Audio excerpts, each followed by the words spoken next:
تیاره خونه د لمر د وړانګو لګیدنه او په خونه کې د وړانګو انځور د دې سبب شو چې رښتینی انځور د ثبت د ترلاسه کولو لپاره یوه وسیله جوړه شي. د دغه وسیلې په جوړولو کې بیلابیلو پوهانو او د ساینس د برخې متخصصانو کار کړی.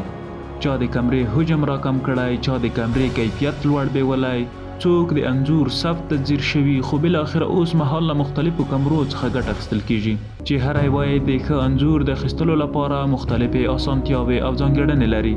د اوسنیو کمرو لومړنی شکل په 15 هجري پیړۍ کې ابن هاشم البصري جوړ کړ. په 1505 میلادي کال کې ایټالیوي ریاضي فوج رم ګاردن په همدغه کوټه ډوله وسیلې مهدب عدسیه نصب کړه. په 1819 میلادي کال کې هر جان هرشل د انځور د ثبتولو ماده کشف کړه. دغه راز د همدې کوټه ډولې وسیلې په وروستۍ برخه کې د میسي صفحې او نقرې له ذراتو هم استفاده وشوه چې بالاخره په 1820 میلادي کال کې جوزف نیسپور نیپس د 8 ساعته ځنډ وروسته د خپل استوګنځي لومړنی انځور ترلاسه کړ.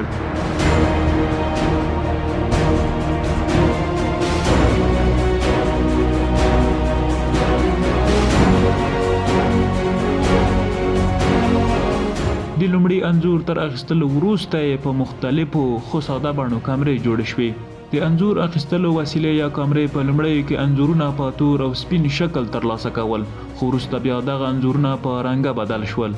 په 1844 میلادي کال کې فرانسوي فرایدن ریچ مارتین د پانورامیک په نوم داسې کمره جوړه کړه چې له یوې پراخې زاویې څخه یې انځورونه اخیستل.